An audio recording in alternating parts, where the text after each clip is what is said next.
Hey, my friends. I have not done an unboxing in a very long time. And I'm very excited to do an unboxing again because this deck, the Matronua Tarot, is one I backed on Kickstarter and I've been very happily waiting for. And it just arrived kind of at the perfect time because this has not been my favorite week in the history of the world, just in terms of Mercury retrograde and all of the above. And so, I am very, very happy that this is here, and so we're gonna look at the not Matronoia, Matronua, and Tarocchi Italiani, by Valentina De Luca, and I follow this creator on Instagram, and I've been following not very long, although prior to the Kickstarter, this work, and just it was so stunning, and I just had to.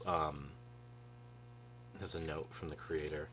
I just had to unbox it together with you. So, let's see what's in all of these little goodies, which I never, it's like Christmas. I never really get to do this. And I'm such a, like, terror away of gift wrap and stuff. So, I'm no patience. No chill. Here are some prints of the cards. Wow, this is a truly, truly, truly exquisite painted deck. Very European, but I think, you know, again, sort of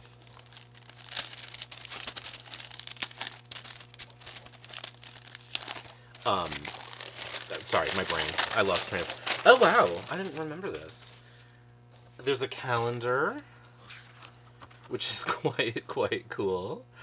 2026. Ah, perfect. 2026. Very wise.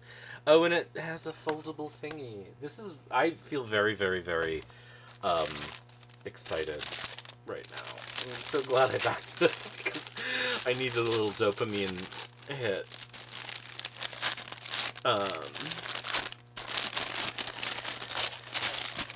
This week. Yeah, you can see my brain is not. It's even worse than usual. Oh, a tote bag. Gosh. I mean, I don't even remember how long ago this. But it wasn't that long ago. This was a 100% con. This was a really well run campaign, I will say. That feels so nice. The screen printing actually feels really nice. I don't want to bend that part though. So let's fold it in the way that it was folded. I love a tote bag, honestly. I'm so thankful for like millennial boys who like brought the tote bag to like the popular usage. You know, I used to think it was the thing for like PBS ladies, but oh, here's a little just sort of thank you note. I love when creators get this into what they're making. I just love creators, you know? In a world of like destroying, a creator is like a wonderful thing. Make things. Oh, here's the bag. These are really beautifully printed. I knew that this was going to be special. I mean, come on, look. This is like wrapped in hay. Come on, that's beautiful. I love an experience. I don't love sweeping up hay. I will be honest about that. But in terms of environmentally friendly packaging, I'm A-okay with that. So, I love a wax seal. Like, I really almost hate to open this, but obviously I'm going to. Do I have a scissor nearby? It's all the way over there. I'm so lazy.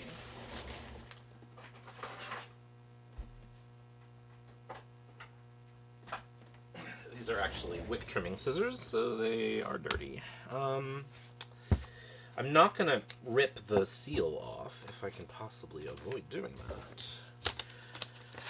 But it may not be possible.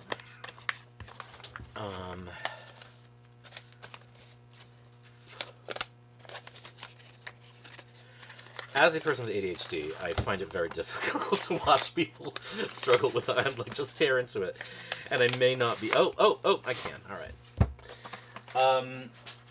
Here's the deck. It's quite... The box is quite large. I don't know if the cards are this large, but... Oh, more wrapping! Yay! Yeah, they are quite large. Oh, I love that. Oh my god. I love. This is just a beautiful. Like, this is just an experience. Like the deck or not, like, this is stunning. Like, for tuck box, just really beautifully done.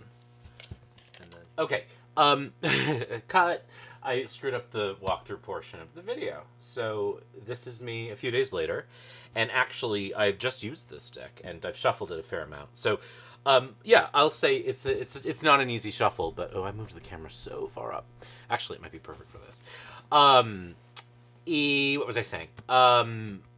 Yeah, so the deck, it's not an easy shuffle, right? But if you've ever had the joy, and I mean that, of working with an Il Meneghello deck, they actually become quite delicious to shuffle, and I get, anyway, I get into the overhand in that case. And I'll show you. It's a big meaty deck. But, I did just read with it. I did a blog post for this week because Mercury retrograde is finally over today, and fuck. Anyway, so there are a few alts of the cards. These are the ones that I did not keep in purely for somewhat arbitrary reasons. I could have gone either way with most of these. The only one that I was really like, I don't know. This is the more traditional lover card, but I think I prefer the one in the deck. There's an ASMR quality to this card stack that I love, and when I do shuffle it for you, you might see that. So, certificate of authenticity, and here are the cards. It is a beautiful, beautiful deck that depicts kind of a pretty straightforward Italian world, from sort of tarot's heyday, I mean, in the sense of tarot, that's an awful thing to say, actually, not tarot's heyday, sort of, there goes the thinking, right, just tarot's entrance, I guess, into sort of the wealthy parlors of Italy, which is not anything's heyday, but it's beautiful, it's hand-painted, I think it's watercolor, it looks like watercolor to me. I love the back, this sort of Janus or Janus situation, and it's so I'll move relatively quickly. This video should probably be relatively fast. It's really beautiful. It's like beautiful paintings. It's maybe more sort of, this sort of reminds me more in the realm of like Soprafino tarot, if you know that, or the ancient Italian. Is this one? Whoa, I almost just completely fell over, which would be, I'm not going to try to get that, although I think it is. This is, I think, the ancient Italian tarot, which is this is a mass market deck, and a Lenormand card. It's a mass market deck that is the Scarabeo. Yes. Through Llewellyn. And anyway, it just gives that, it's just giving that similar vibe. Which I really like that deck, so I want to make sure I don't screw it up. So let's just see, this is why it's not why anything, it's just a thing. I did trim this deck, because this is one of the only decks I've ever trimmed because of the back. I just really like the back without the border. Like, the front it didn't really do all that much. It looks great, I think. And I coppered the edges. But I don't really mod decks anymore, but this one was fun. And it really was because I just liked that back, and I thought it looked better with that. And it sort of does feel like older, more like this, weirdly. I don't use this much, but it is a deck that I was at a Halloween. So this is the more traditional Marseille. Lovers. My sister had a sort of New Orleans themed Halloween party a few years ago, and I went in like this Venetian carnival thing, and I used that deck there. Justice.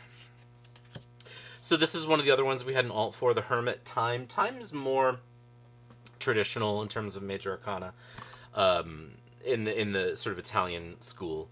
I kept the Hermit just because I really like the color choices here. Wheel, Strength or Force, Hanged Man. Love this death. And actually, this was the centerpiece of the blog post I did this morning. Temperance. This is the devil that I chose. It's a little more Waite Smith. But I just, again, as soon as I saw him, I was like, I love him. But Mama, I love him. And there's the Tower, my mother's worst nightmare, right? I mean, these are all really beautiful, just beautiful, beautiful cards. Beautiful moon. There's another moon. I kept this one because my moon is in Cancer, and this has a crab on it. That's why I chose that one. If your moon is in Cancer, I sympathize with you because we are messes. Again, the colors are so beautiful.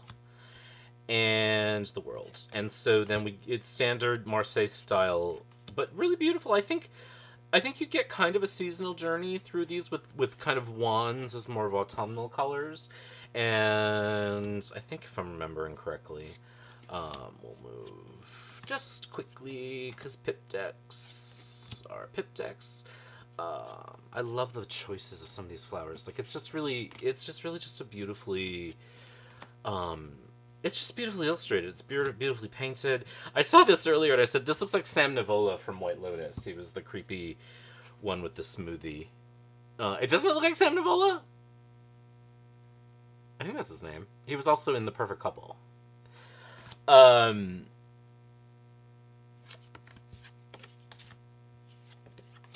I love this King of Wands too. He kind of reminds me of Kevin Kline, although I'm not a big Kevin Kline fan. But anyway. Mostly just because of stories I've heard about him as a person. So here we are in Cups. Cups kind of have like a springy, so it doesn't go sort of wintry. There's a springy vibe to me. And I remember when I was looking at it for the first time, like the reflections that you see in the paintings of the cups are so beautiful. And I just think like the attention to detail is really beautiful. I really think it's gorge.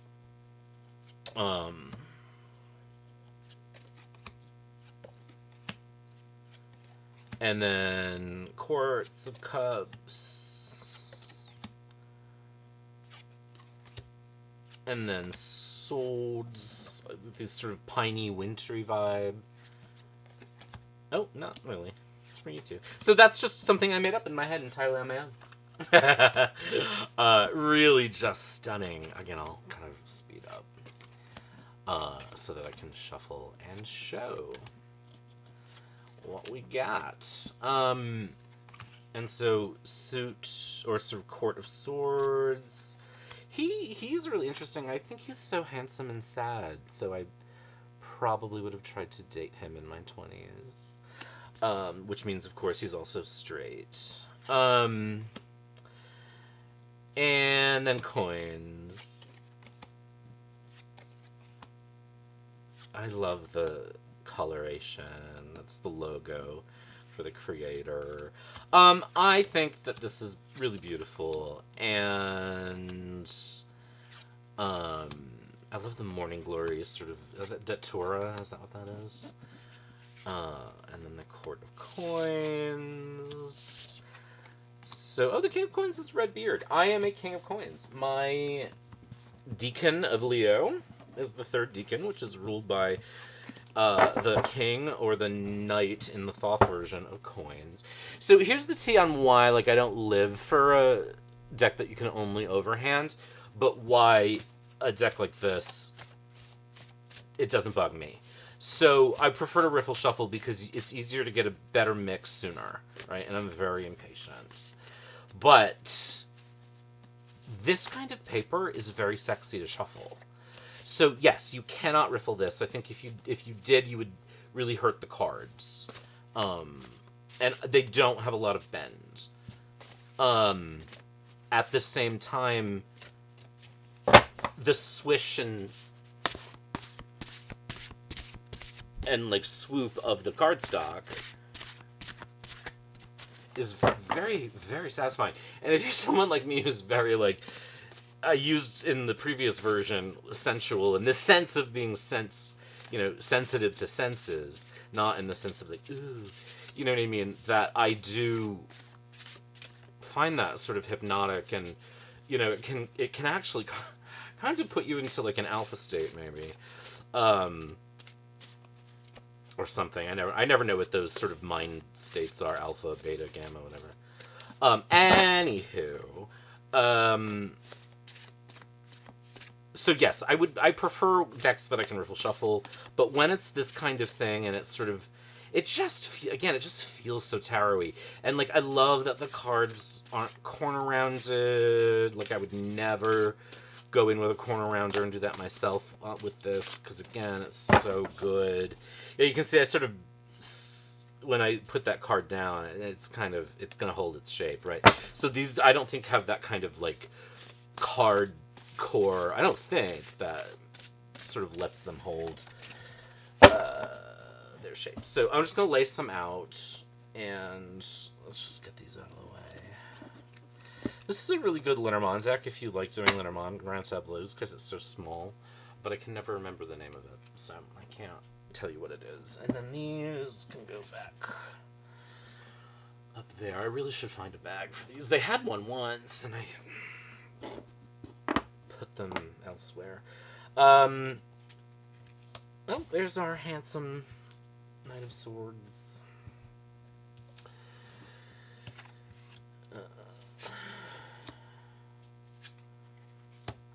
Excuse me.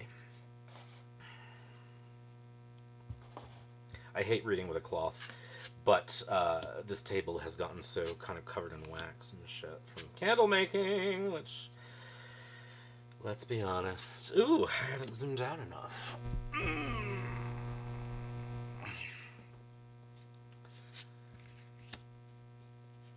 So there you have it. Gorge.